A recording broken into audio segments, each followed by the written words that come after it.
ओम शांति। आज 26 जून 2022 के ईश्वरीय महावाक्य हैं। ये अव्यक्त बाप दादा के ये 26/10/91 का ये रिवीजन है, रिवाइज किया गया है आज की डेट में। तो आज बाबा क्या कहते हैं कि तपस्या का प्रत्यक्ष फल खुशी। तपस्या का प्रत्यक्ष फल खुशी। आज बाप दादा अपने सर्व तपस्वी राज बच्चों को देख रहे हैं।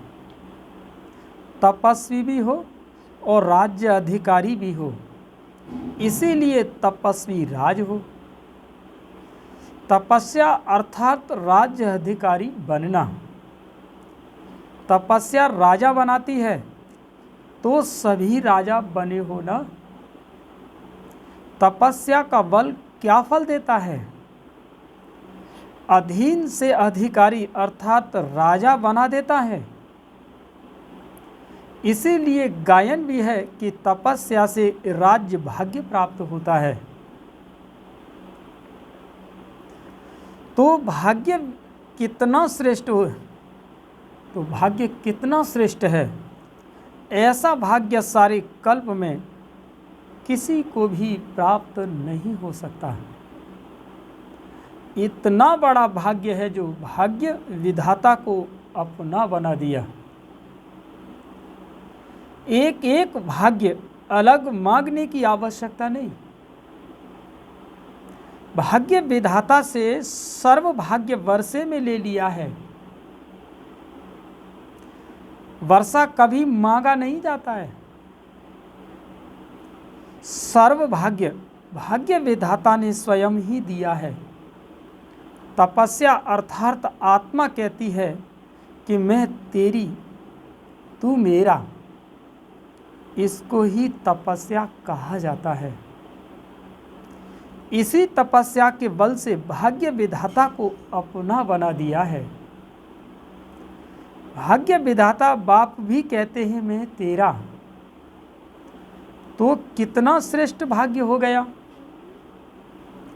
भाग्य के साथ साथ स्वराज्य अभी मिला है। भविष्य विश्व का राज्य स्वराज्य का ही आधार है। इसलिए तपस्वी राज हो। बाप दादा को भी अपने हर एक राज्य अधिकारी बच्चों को देख हर्ष होता है। भक्ति में अनेक जन्मों में बाप दादा के आगे क्या बोला, याद है या भूल गए हो? बार बार अपने को मैं गुलाम ही बोला है। मैं गुलाम तेरा। बाप कहते हैं मेरे बच्चे और गुलाम, ये हो नहीं सकता। सर्वशक्तिवान के बच्चे और गुलाम सोचता है।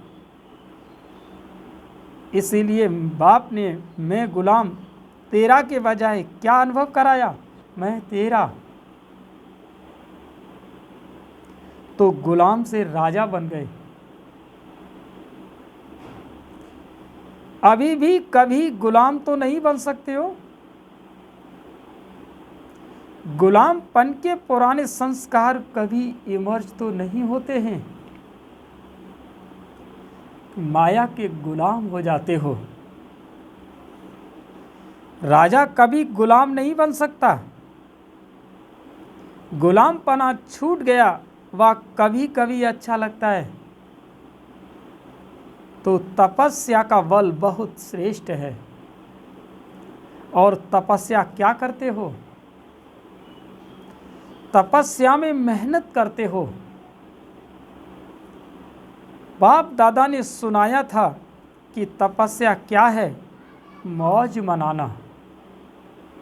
तपस्या अर्थात बहुत सहज नाचना और गाना। बस नाचना गाना सहज होता है, वह मुश्किल होता है। मनोरंजन होता है, वह मेहनत होती है। तो तपस्या में क्या करते हो? तपस्या का प्रत्यक्ष फल है खुशी। तो खुशी में क्या होता है? नाचना। तपस्या अर्थात खुशी में नाचना और बाप के और अपने आदि अनादि स्वरूप के गुण गाना। तो यह गीत कितना बड़ा और कितना सहज है। इसमें गला ठीक है व नहीं ठीक है इसकी भी ज़रूरत नहीं है, क्योंकि ये अंदर का अजपा जाप है। निरंतर यह गीत गा सकते हो, निरंतर खुशी में नाचते रहो। तो तपस्या का अर्थ क्या हुआ? नाचना और गाना। कितना सहज है। नाचना और गाना का मतलब ये नहीं कि हम गुनगुनाते रहें और नाचते रहें।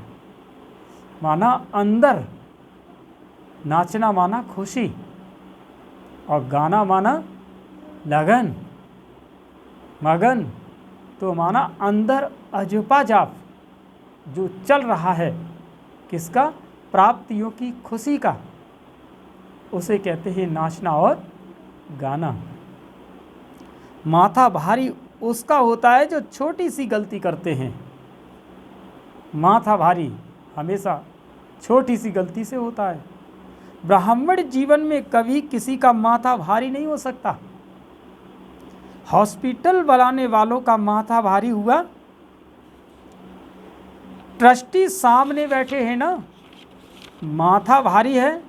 जब करण करावनहार बाप है तो आपको क्या बोझ है? यह तो निमित्त बनाकर भाग्य बनाने का साधन बना रही हो। आपकी जिम्मेदारी क्या है? बाप के बजाय आपकी जिम्मेदारी समझ लेते हो तो माथा भारी होता है। बाप सर्वशक्तिवान मेरा साथी है तो क्या भारीपन होगा?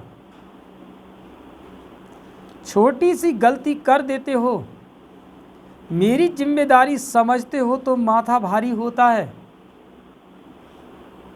तो ब्राह्मण जीवन ही नाचो गाओ और मौज करो। सेवा चाहे बाचा है चाहे कर्मणा, यह सेवा भी एक खेल है। सेवा कोई और चीज़ नहीं है। कोई दिमाग के खेल होते हैं, कोई हल्के खेल होते हैं, लेकिन है तो खेल ना। दिमाग के खेल में दिमाग भारी होता है क्या? तो यह सब खेल करते हो तो चाहे कितना भी बड़ा सोचने का काम हो, अटेंशन देने का काम हो, लेकिन मास्टर सर्वशक्तिवान आत्मा के लिए सब खेल है। ऐसे है, वह थोड़ा थोड़ा करते करते थक जाते हो। मेजॉरिटी अथक बनते हो, लेकिन कभी कभी थोड़ा थक जाते हो। यही योग का प्रयोग सर्व खजानों को, चाहे समय, चाहे संकल्प, चाहे ज्ञान का खजाना व स्थूल तन भी अगर योग के प्रयोग की रीति से प्रयोग करो तो हर खजाना बढ़ता रहेगा। माना स्थूल तन भी, ये शरीर भी, अगर आप ईश्वरीय सेवा में अगर आप प्रयोग करते हैं ना, तो ये तन भी तंदुरुस्त होता जाएगा, अंदर मन भी शक्तिशाली बनता जाएगा। लेकिन ये सेवा का प्रयोग तो करो। इस तपस्या वर्ष में योग का प्रयोग किया ना, क्या प्रयोग किया है? इस एक एक खजाने का प्रयोग करो। कैसे प्रयोग करो? कोई भी खजाने को कम खर्चा और अधिक प्राप्ति, मेहनत कम सफलता ज़्यादा, इस विधि से प्रयोग करो। वो हमारी क्या है? सूक्ष्म पावर, सूक्ष्म शक्तियाँ जो बराबर काम करती हैं। जैसे समय को व संकल्प को उठाओ, यह श्रेष्ठ खजाने हैं। तो संकल्प का खर्च कम हो लेकिन प्राप्ति ज़्यादा हो, तो साधारण व्यक्ति 2-4 मिनट संकल्प चलाने के बाद, सोचने के बाद सफलता या प्राप्ति कर सकता है, वह आप 1-2 सेकंड में कर सकते हो। जिसको साकार में भी ब्रह्मा बाप कहते थे, कम खर्चा वाला नशीन, खर्चा कम करो लेकिन प्राप्ति 100 गुणा हो। इससे क्या होगा? जो बचत होगी, चाहे समय की चाहे संकल्प की, तो बचत को और की सेवा में लगा सकेंगे। दान पुण्य कौन कर सकता है? जिसको धन की बचत होती है, अगर अपने प्रति लगाने का जितना भी कमाया और खाया तो दान पुण्य कर नहीं सकेंगे। अगर आपने अपने प्रति अगर लगाया खाया तो दान पुण्य नहीं कर सकते। योग का प्रयोग यही है। और दूसरा प्रयोग ये भी है कि अगर आप मकान से परेशान हैं तो आप ईश्वरीय सेवा में, आप आश्रम बनाने में सहयोग कीजिए, और इतना कीजिए जो आप अंदर से संतुष्ट हो, तो आपका मकान भी तैयार हो जाएगा। क्योंकि आप योग का प्रयोग तो करके देखो। प्रयोग कहाँ है? वो तो जब सोचते हैं कि धन जा रहा है तो वो इस बात पर उन्हें अंदर से इस संकल्प पर मजबूती कहाँ महसूस करते हैं। कम समय में रिजल्ट ज़्यादा, कम संकल्प से अनुभूति ज़्यादा हो, तभी हर खजाना औरों के प्रति यूज कर सकेंगे। ऐसे ही वाणी और कर्म, कम खर्चा और सफलता ज़्यादा, तभी कमाल गाई जाती है। बाप दादा ने कमाल क्या की? कितने थोड़े समय में क्या से क्या बना दिया। तब तो कहते हो कमाल कर दी। एक का पदम गुणा प्राप्ति का अनुभव करते हो, तब कहते हो कमाल कर दिया। जैसे बाप दादा का खजाना प्राप्ति और अनुभूति ज़्यादा कराता है, ऐसे आप सब भी योग का प्रयोग करो। हर बात में प्रयोग करो। कितनी सालों से हमेशा मैंने कहा, अगर आप ईश्वरीय सेवा में भी अगर आप आश्रम से निकले तो उस रात पहले ही बाबा से योग करके निकले कि बाबा मुझे उस गांव में जाना है सेवा करने, तो मुझे क्या बोलना है। तो एक रात पहले जब आप योग करेंगे ना, तब बाबा अमृत वेले उन आत्माओं की स्थिति को देख करके आपको ज्ञान की शब्द देगा। और आप जब उसी ज्ञान की शक्ति को जब आप वहाँ प्रयोग करेंगे, तो जिस तरह से पानी के लिए मछली छटपटाती है, वो आपके शब्द के लिए छटपटाता हुआ बैठा होगा वहाँ। और जैसे ही वो शब्द उसको मिलेगा तो उसके मन को एकदम सीधा शांति का तीर लगेगा उसे, और वो बाबा का बच्चा बनेगा। ऐसे ही अगर तन से अगर कुछ प्रॉब्लम है तो तन की सेवा का आप प्रयोग करके देखें। अगर घर की प्रॉब्लम है तो घर की सेवा का आप प्रयोग करके देखें, आपको सफलता मिलेगी। सिर्फ यह गीत नहीं है कि बाबा आपने कमाल कर दिया, तो ये क्या हो गया? बाबा आपने कमाल कर दिया। माना हम बाबा के रास्ते पर चले, काम सफल हो गया, तो बस गीत गाने लगे, बाबा आपने कमाल कर दिया। माना अगरबत्ती छाप, खुशियाँ, धुआं बखेर दिया, खुशबू आ गई। तो बाबा कहते हैं आप भी तो कमाल करने वाले हो, करते भी हो, लेकिन तपस्या के चलते हुए समय में मेजॉरिटी की रिजल्ट क्या देखी? तपस्या का उमंग उत्साह अच्छा है, अटेंशन भी है, सफलता भी है, लेकिन स्वयं के प्रति सर्व खजाने यूज ज़्यादा करते हो। अपनी अनुभूतियाँ करना यह भी अच्छी बात है, लेकिन तपस्या वर्ष स्वयं के प्रति और विश्व सेवा के प्रति दिया हुआ है। तपस्या के वाइब्रेशंस विश्व में और तीव्र गति से फैलाओ। जो सुनाया कि योग के प्रयोग को और अनुभव की प्रयोगशाला में प्रयोग की गति को बढ़ाओ। अब बाबा किस पर जोर देने लगे आज की बोली में? प्रयोग की गति बढ़ाइए, प्रैक्टिकल को बढ़ाइए, हर बात पर प्रैक्टिकल कीजिए। वर्तमान समय सर्व आत्माओं की आवश्यकता है आपके शक्तिशाली वाइब्रेशंस द्वारा वायुमंडल द्वारा परिवर्तन होने की। इसीलिए प्रयोग को और बढ़ाओ। सहयोगी बच्चे भी बहुत हैं, यह सहज योग ही योग में बदल जाएगा। एक है स्नेही सहयोगी और दूसरे है सहयोगी योगी और तीसरे है निरंतर योगी प्रयोगी। अभी अपने से पूछो मैं कौन? लेकिन बाप दादा को तीनों ही प्रकार के प्रिय बच्चे हैं। कई बच्चों के वाइब्रेशंस बाप दादा के पास पहुंचे हैं। भिन्न भिन्न प्रकार के वाइब्रेशंस हैं। जानते हो कौन सी बात बाप के पास पहुंची है?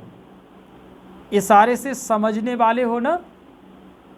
इस तपस्या वर्ष में जो कुछ हो रहा है उसका कारण क्या? बड़े बड़े प्रोजेक्ट कर रहे हो, इसका कारण क्या? कोई समझते हैं कि यही तपस्या का फल है, कोई समझते हैं कि तपस्या वर्ष में यह क्यों। दोनों वाइब्रेशंस आते हैं, लेकिन यह समय की तीव्र गति और तपस्या के वाइब्रेशन से आवश्यकता का पूर्ण होना, यह तपस्या के बल का फल है। समझ गए? आपके वाइब्रेशंस से आपकी आवश्यकता का पूर्ण होना ही क्या है? तपस्या का बल है। फल तो खाना ही पड़ेगा। यह ड्रामा दिखता है कि तपस्या सर्व आत्माओं को आवश्यकताओं को समय पर सहज पूर्ण कर सकती है। समझा? क्वेश्चन नहीं उठ सकता है कि यह क्यों हो रहे हैं। तपस्या अर्थात सफलता सहज अनुभूति हो। आगे चलकर असंभव कैसे सहज संभव होता है, यह अनुभव ज़्यादा से ज़्यादा करते रहेंगे। विघ्नों का आना यह भी ड्रामा में आदि से अंत तक नूद है। यह विघ्न भी असंभव से संभव की अनुभूति कराते हैं और आप सभी तो अनुभवी हो ही गए हैं। इसीलिए विघ्न भी खेल लगता है। जैसे फुटबॉल का खेल करते हो तो क्या करते हो? बॉल आता है तभी तो ठोकरें लगाते हो। अगर बॉल ही ना आए तो ठोकर कैसे लगाएंगे? खेल कैसे होगा? यह भी फुटबॉल का खेल है। खेल खेलने में मजा आता है या मूझने में आता है? मूझ जाते हो। कोशिश करते हो ना कि बॉल मेरे पाँव में आए, मैं लगाऊं, बॉल मेरे पैर में आए और मैं उसमें लगाऊं। यह खेल तो होता रहेगा। Nothing new. ड्रामा खेल भी दिखाता है और संपन्न सफलता भी दिखाता है। यही ब्राह्मण कुल की रीति रस्म है।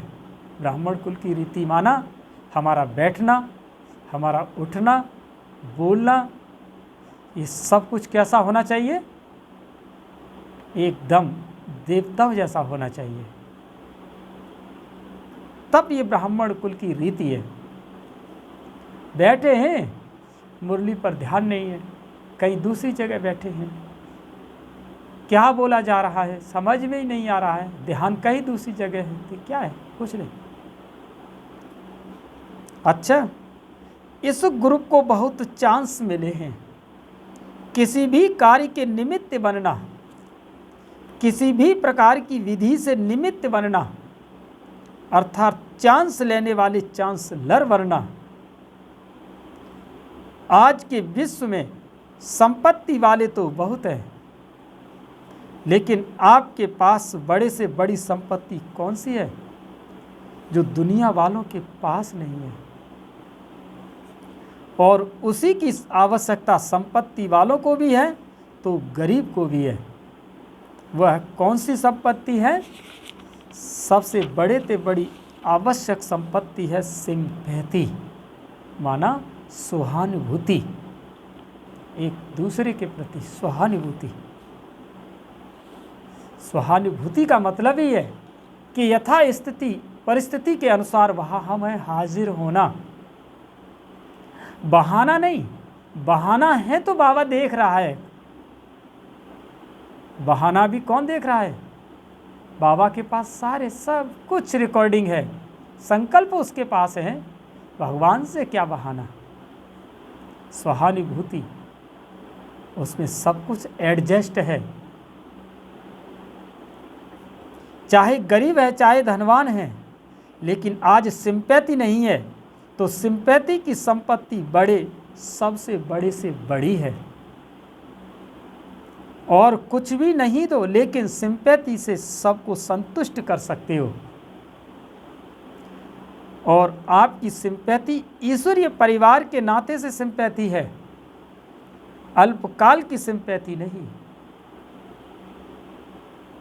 पारिवारिक सिंपैथी सबसे बड़े से बड़ी सिंपैथी है और यह सबको आवश्यक है और आप सबको दे सकते हो। रूहानी सिंपैथी तन मन और धन की भी पूर्ति कर सकती है। अच्छा, इस पर फिर सुनाएंगे। चारों ओर के तपस्वी राज श्रेष्ठ आत्माओं को सदा योग के प्रयोग द्वारा कम खर्च सफलता श्रेष्ठ अनुभव करने वाले, सदा मैं तेरा हूँ तू मेरा, इस तपस्या में मगन रहने वाले, सदा हर समय तपस्या द्वारा खुशी में नाचने वाले और बाप और अपने गुण गान गाने वाले, ऐसे देश विदेश के सर्व स्मृति स्वरूप बच्चों को बाप दादा का याद प्यार और नमस्ते। और हम सभी रूहानी बच्चों की बाप दादा को याद प्यार और नमस्ते नमस्ते नमस्ते। आज का वरदान है, अपने चलन और चेहरे द्वारा भाग्य की लकीर दिखाने वाले श्रेष्ठ भाग्यवान भव। अपने चलन और चेहरे द्वारा भाग्य की लकीर दिखाने वाले श्रेष्ठ भाग्यवान भव। आप ब्राह्मण बच्चों को डायरेक्ट अनादि पिता और आदि पिता द्वारा ये अलौकिक जन्म प्राप्त हुआ है, जिसका जन्म ही भाग्य विधाता द्वारा हुआ हो, वह कितना भाग्यवान हुआ। अपने इस श्रेष्ठ भाग्य को सदा स्मृति में रखते हुए हर्षित रहो और चलन और चेहरे में यह स्मृति स्वरूप प्रत्यक्ष रूप में स्वयं को भी अनुभव हो और दूसरों को भी दिखाई दे। आपके मस्तिष्क बीच यह भाग्य की चमकती हुई लकीर चमकती हुई दिखाई दे, तब कहेंगे एक श्रेष्ठ भाग्यवान आत्मा। क्योंकि चेहरे पर क्या होती है? ये योग की जो चमक है वही एक भाग्य है आपका। योग आपका भाग्य है, कर्म योग आपका श्रेष्ठ भाग्य है।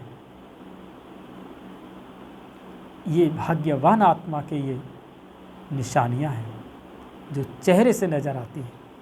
स्लोगन है, योगी तू आत्मा वो है जो अंतर्मुखी वन लाइट माइट रूप का अनुभव करता है। योगी तू वो आत्मा वो है जो अंतर्मुखी वन लाइट माइट रूप का अनुभव करता है। अच्छा, ओम शांति।